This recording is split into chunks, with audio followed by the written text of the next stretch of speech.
श्री गणेशाय नमः। श्री सीतारामाभ्यां नमः। श्री हनुमते नमः। श्री उमापते नमः। श्री गुरुवे नमः। सब संतन की जय जय। जय जय सीताराम। राधे श्याम। राम। श्लोक नंबर 55 था शायद, 55 नंबर। जी महाराज जी। जी माता जी, राम राम जी। जी महाराज जी।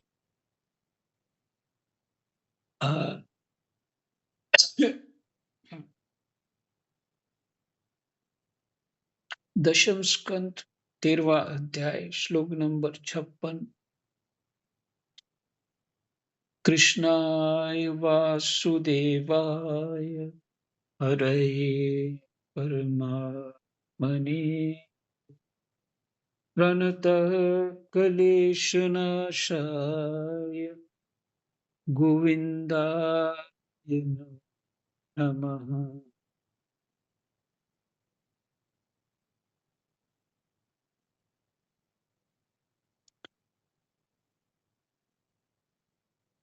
पीछे का थोड़ा सा अवलोकन करते हैं।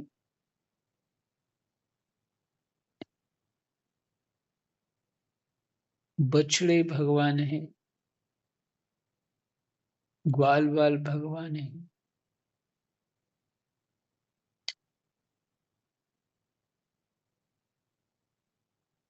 ब्रह्मा जी को समझ नहीं आया ये क्या लीला है। मेरे ब्रह्मलोक में जो मैं ब्रह्मा के लोक में छोड़ आया हूँ ग्वाल बाल और बछड़ों को, वहां भी है और इधर भी है। ये क्या है?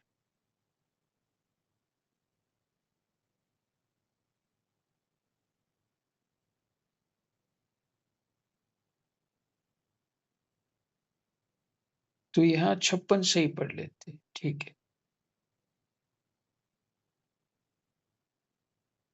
यह अत्यंत आश्चर्यमय दृश्य देखकर ब्रह्मा जी तो चकित रह गए। उनकी 11 इंद्रियां, 5 ज्ञान इंद्रियां, 5 कर्म इंद्रियां और 1 मन, ये 11 इंद्रियां हो गई हमारी।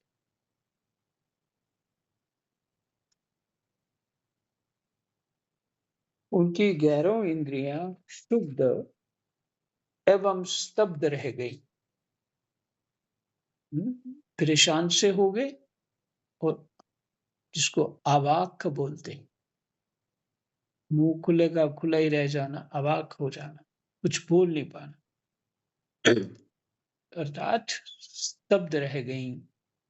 वे भगवान के तेज से निस्तेज होकर मौन हो गए।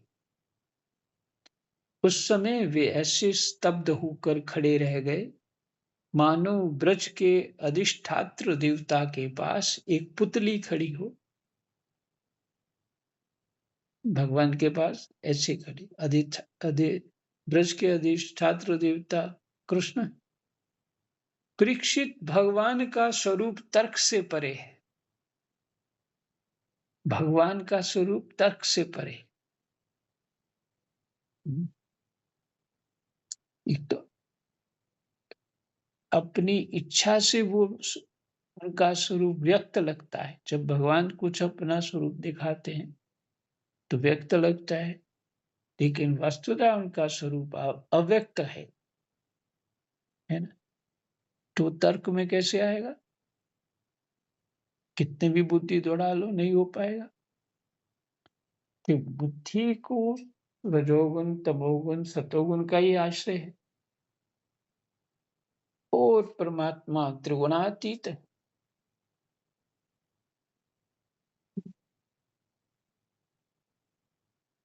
तो यहाँ बुद्धि का ही अस्तित्व जो है केवल तत्व स्वरूप हो जाता है।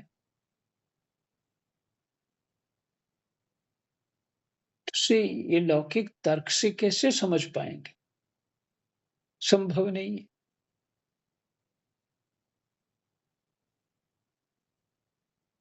उसकी महिमा असाधारण है। वह स्वयं प्रकाश, आनंद स्वरूप और माया से अतीत हैं।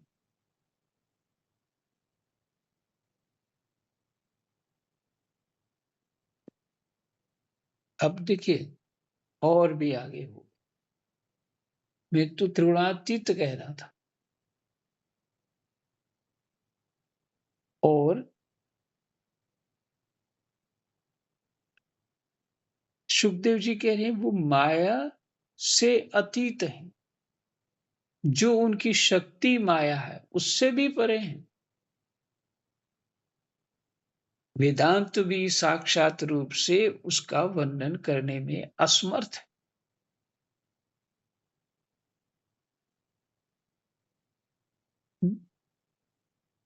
वेदांत में भी अंत महाराज जी में म्यूट हो गया आपका। अच्छा जी, ये बड़ी समस्या।